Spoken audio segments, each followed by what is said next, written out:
Everyone knows that Korean taboo movies are not released, but this crime film that combines intense scenes, thrills, and suspense will absolutely exceed your perceptions and imagination. When you immerse yourself in it, you will experience what true excitement means. It is a kind of despair where heaven does not answer and earth does not respond, a tense and thrilling suffocating feeling that will leave you breathless. It might even make many psychologically twisted individuals feel inferior. The entire movie is full of twists one after another, so dear viewers, please be sure to hold your breath. A reminder to girls, do not wear tight clothes to work, or your proud figure might invite unnecessary trouble and disaster. The story officially begins. This beauty with an outstanding figure, who resembles Jiang Yan, is named Young Woo. In the company, she is a workaholic who often works overtime. As a team leader, she usually has a somewhat assertive style, so employees often complain about her behind her back. One day, as soon as Young Woo got out of the car, the files in her arms scattered all over the ground. Just as she was hurriedly picking them up,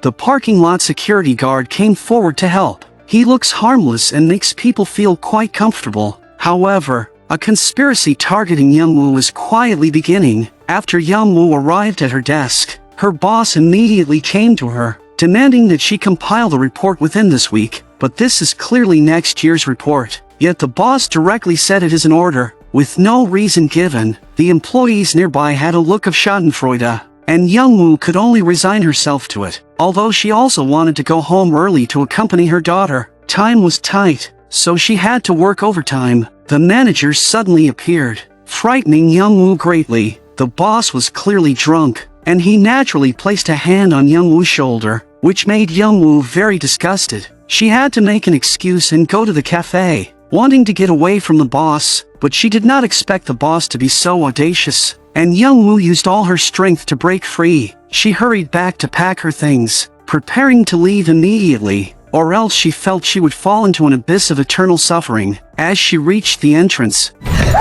she saw the security guard turning off the lights. Young Woo's heart grew increasingly fearful. She just wanted to leave this place as soon as possible. But just as she was about to drive out of the garage, the security guard stopped her again. Young Woo knew the security guard was quite talkative, so she took a bottle of drink from the car and handed it to him. The security guard understood in his heart that he had never been looked at directly by her, and could only helplessly watch Young Woo leave. Time moves to the next day. In order to buy a Christmas gift for her daughter, Young Woo specifically went to pre-order her daughter's favorite rabbit cake. She had just parked her car when she saw the manager and the security guard arguing. It turned out that the manager had parked in the disabled parking spot. Young Woo didn't think much of it and simply left. Because she often worked overtime, she thought about giving the security guard a small gift. Unexpectedly, as soon as she opened the elevator door, she ran into the manager. Since the elevator was the only way to get to the company, Young Woo had no choice but to brace herself and enter. Facing the manager's urging for the report, Young Woo instead demanded that the manager apologize for what happened last night. But the manager not only didn't apologize, but also showed a meaningful expression. This Christmas was destined to be somewhat unusual. Since the next day was Christmas, the company rule stated that after 10 p.m. tonight, the parking lot would only allow exits,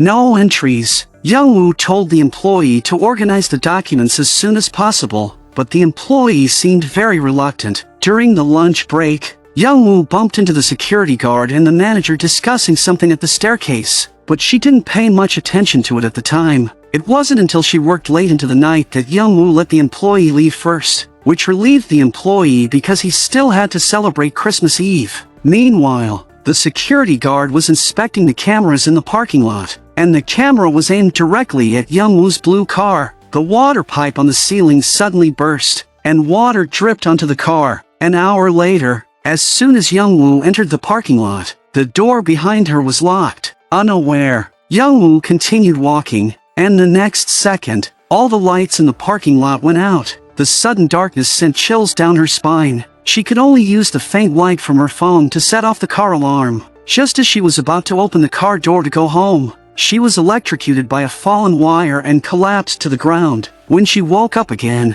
she found herself in the security guard's room. The security guard explained that it was due to a sudden power outage, and when he came out to check, he happened to find Young Woo electrocuted. So he brought her back, but Young-woo quickly noticed something was wrong, discovering that she had been changed into a red dress, and she immediately thought of something bad. The security guard explained that he changed her with his eyes closed and while wearing gloves, because her previous clothes were wet, and he was afraid she might catch a cold. But Young-woo just wanted to leave quickly, because her daughter was waiting for her at home. She ran to the car barefoot, and this time she carefully opened the car door. After sitting in the seat, she tried to start the car, but found that the car showed no response. Just when she was at a loss, the security guard suddenly appeared, startling her greatly. The security guard explained that the car had malfunctioned due to an electrical leak, and he had already called for assistance, telling Young-woo to wait in the security room. But just as the woman was about to get out of the car, the security guard crouched down and took out a pair of red high heels, which were a perfect match for the red dress she was wearing. After returning to the security room,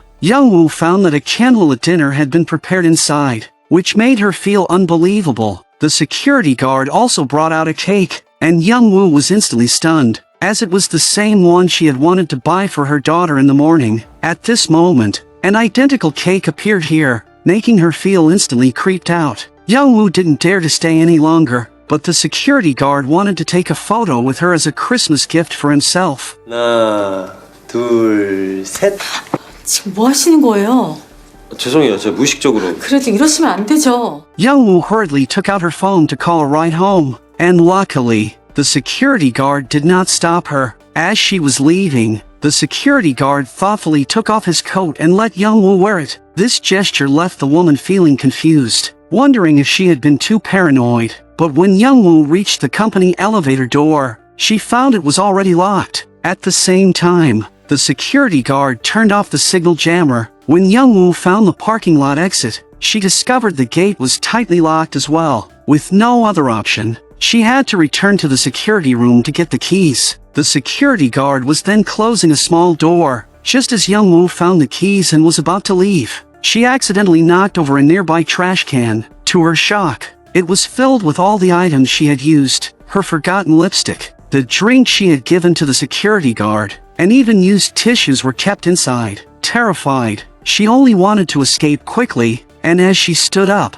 she accidentally bumped the mouse on the table. The computer screen showed not only countless photos of her, but also that surveillance cameras had been installed in her home. It was at that moment she realized the security guard was a true stalker. She tried to pick up the phone to call the police, but found the phone line had been cut, and her phone had no signal at all. Just as she was about to flee the dangerous area, the security guard coincidentally returned to the security room. Their eyes met, and Young-woo could only hide the keys. She pleaded with the security guard to open the door, but he refused. He finally began to confess his feelings to Young-woo, but even though Young-woo was single, she felt nothing for him. She attempted to force her way out, and the security guard completely dropped his act. He grabbed the escaping Young-woo and handcuffed her. No matter how desperately Young-woo begged, he showed no mercy, even threatening her by mentioning her daughter. Helpless, Young-woo had no choice but to cooperate fully. After that,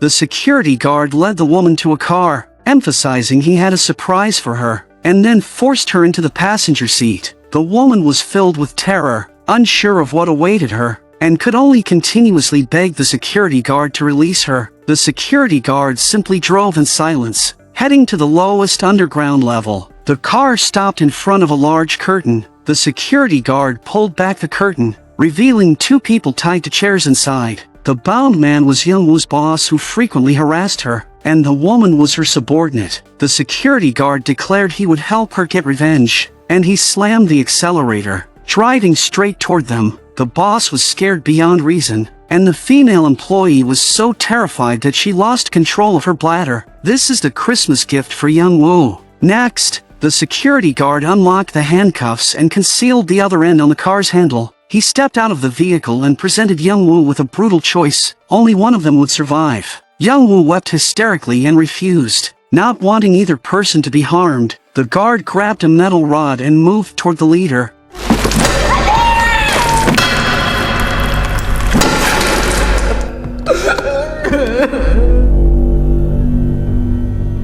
However, true to his word, The guard then freed the employee and let her escape on her own, but the employee was already terrified and her legs felt weak. Could she manage to get away? After returning to the car, the guard removed one end of the handcuffs and then secured Youngwoo's hands together. He intended to take the woman away but noticed the leader was still breathing, so he found a knife in the car and went over to stab him a few more times. Youngwoo seized this chance, quietly exited the car, and desperately sprinted outward. When the guard turned around and saw Youngwoo was missing, he remained calm because all exits had been locked in advance. This game of cat and mouse had only just begun. Youngwoo reached the basement level, opened her trunk, found a pair of white shoes inside, and grabbed an item for self-defense. Just as she was about to tie her shoelaces, she heard footsteps behind her. 괜찮아? 다친 데 없어? But she learned from the employee that every door had been locked shut. Meanwhile, the guard was slowly driving over in his car. As the two arrived at the company's main gate, Youngwoo had just retrieved the key from her stocking, but the accompanying employee recklessly tried to open the door first. Unsurprisingly, an accident occurred. The employee reached out but could not grasp it. 이것 좀 도와줘. 이거 좀 같이 들자. 이거 내가 한 거 아니야. 지금 뭐 하는 거야? 이거 좀 도와달라니까.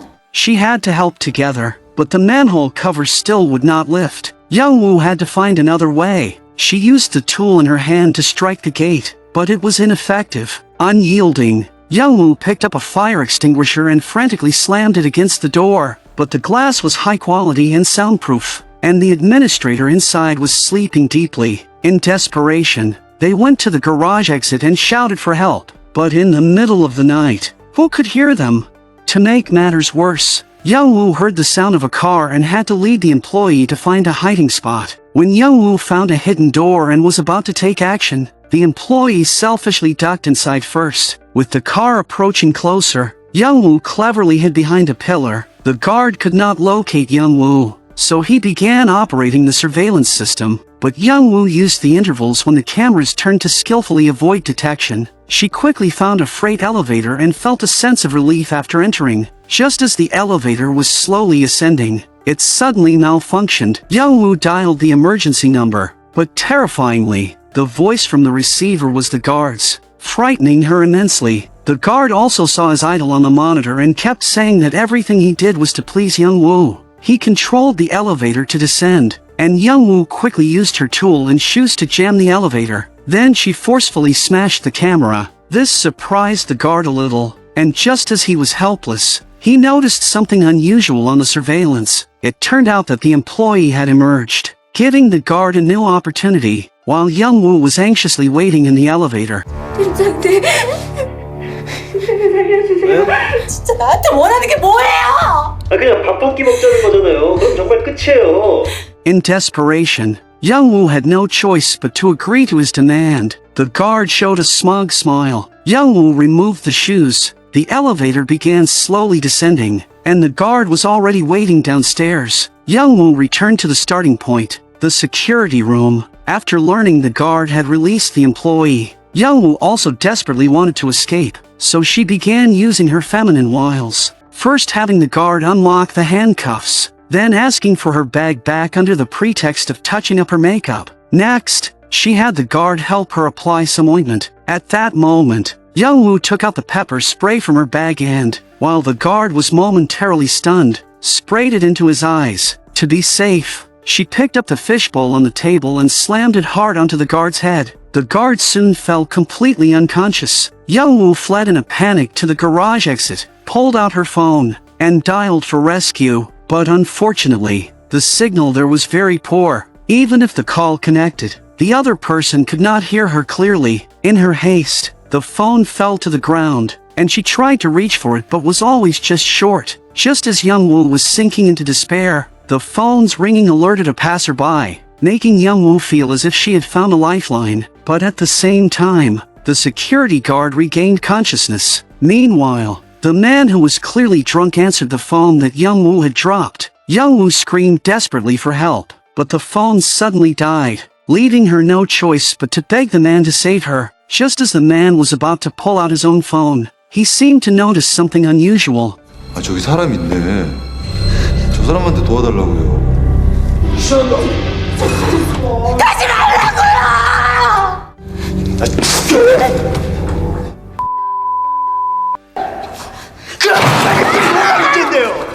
Then, the sound of police sirens came from outside, giving Young-woo a glimmer of hope. The guard quickly tasered Young-woo, knocking her out, and then returned to the security room, turning the music up to full volume. Young-woo was hidden in the trunk of a car. When the police arrived and explained that someone had reported an incident, the guard claimed there had been no commotion, but to be safe, the officers decided to patrol the garage. Even though Young-woo kept shouting, the loud music completely drowned out her voice. Just as Young-woo finally managed to open the trunk, she tried to chase the police car, but how could a person outrun a vehicle? The guard also stationed himself at the exit, forcing Young-woo to run in the opposite direction. The game grew increasingly intense as the two engaged in a cat-and-mouse chase. Although Young-woo was a fast runner, she was no match for the man, and the guard tackled her to the ground. Fortunately, the administrator heard the noise and rushed over, but he unintentionally made things worse by closing the main gate. Seeing the gate shut, the administrator took out the key. The guard,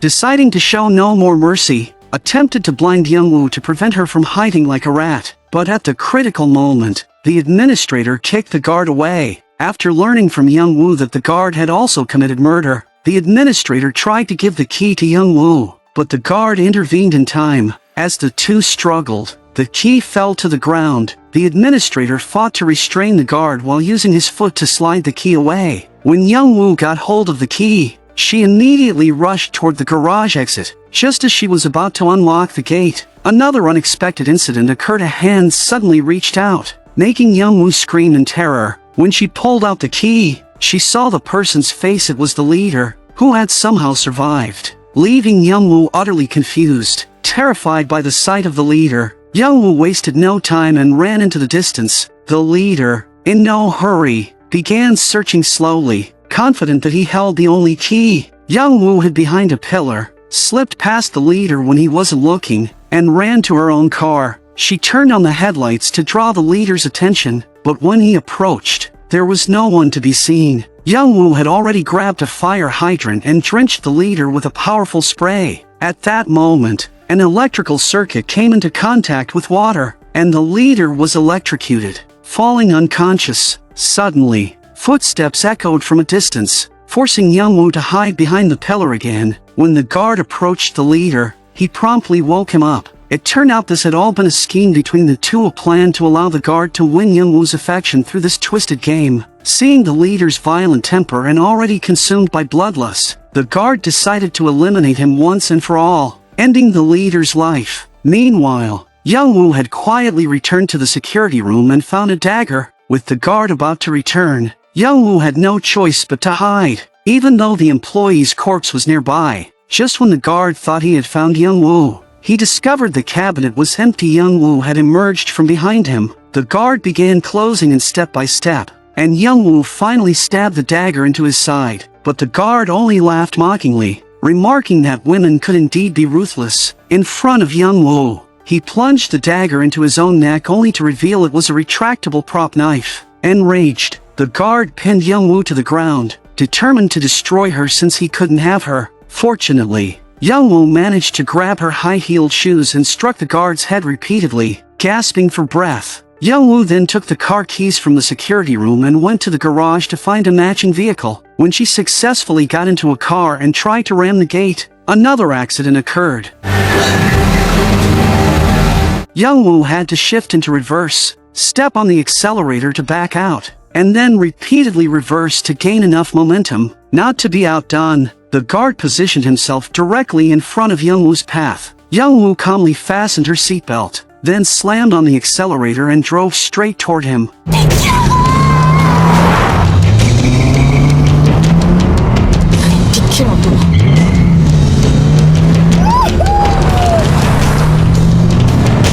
At the last moment, the guard clearly lost his nerve. The two vehicles collided, leaving both severely damaged. But the guard seemed to have some fight left in him as he approached Young-woo. Unexpectedly, Young-woo was only pretending to be dead. She grabbed the car lighter and pressed it against the guard. then seized a dagger from the vehicle. As the guard charged at her with handcuffs, Young-woo stabbed him with the knife. Then, using all her strength, she pushed the guard to the ground and handcuffed him to the car door. Just as Young-woo was about to leave, the guard pulled out a dagger from his waist and, without hesitation, plunged it into his own neck. This time, the dagger was no prop. The guard's life came to an end, and Young-woo, through her wit and courage, successfully escaped alive. This year's Christmas Eve was destined to be extraordinarily unforgettable. When someone, unable to attain love, chooses extreme measures, the outcome is inevitably tragic. Had he pursued his desires in a healthy way, the result might have been different, but unfortunately,